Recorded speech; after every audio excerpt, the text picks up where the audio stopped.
Hello everyone, today I would like to talk about the concept of extensibilities versus customizations. It's something that Shopify actually talks a lot about. There is a very interesting video that I'll also put in the show notes or in the episode notes about why this concept is so important. And I just wanted to zoom into it today together to just think about how special and scalable the Shopify system actually is, because the choice they made to go the extensibility route versus the customization account.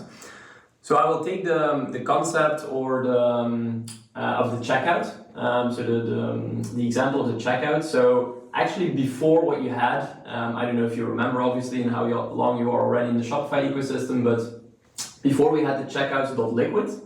And this was actually like a fork of the code, basically. So you really have to understand that Shopify pushes new versions of, for example, the checkout, right? This is what you buy if you buy Shopify. You actually buy a SaaS product that is continuously evolving. But if you went for the checkout.liquid, you actually took a little sidetrack. So you actually took the code of that specific point in time of the checkout, and you forked it, basically. This is how we call it in the community. We forked that code of that specific version of the checkout, and then you customized that specific code base of the checkout. Now, Shopify's checkout was, after that, continuously evolving because it was a SaaS product, right? But because you took a sidestep, you took the code of that specific moment in time, you were actually not really evolving together with Shopify. You actually stopped the innovation, basically, which is not what you want, because if you used checkout.liquid, you were actually a plus user, so you were the most extensive user of Shopify, but still you were actually on the old version of the checkout. And then Shopify changed something conceptually, and this is why they talk so much about it, and this is what extensibility means. So what I just explained with the checkout that was forked into an older version, and then you did your customization, now actually went to a concept where you said, or where Shopify said, you have your constantly evolving checkout in this case, and by the way, they're doing it for a lot of other concepts as well in the Shopify ecosystem. So you have your constantly evolving checkout, for which you pay, because you pay for Shopify, right? And you pay for the constant innovations that Shopify is actually pushing to, in this case, the checkout.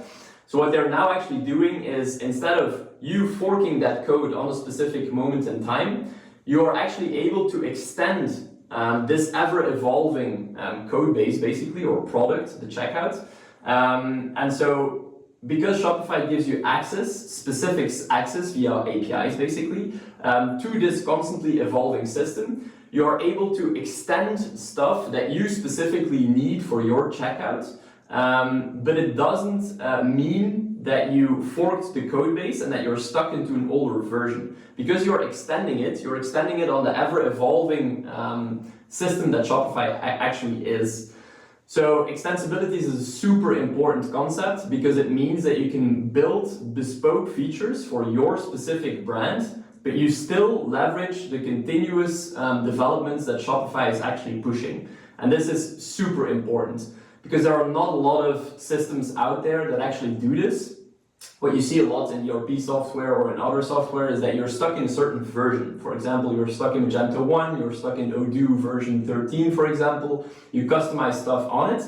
And then if you want to move to version 15 of a certain system, there is a whole migration project that has to happen. And this is exactly what Shopify tries to mitigate for the merchants because of the extensibility versus the customization. So this is the concept that I just wanted to explain together with you today. I hope you enjoyed it. If you have any questions, let me know.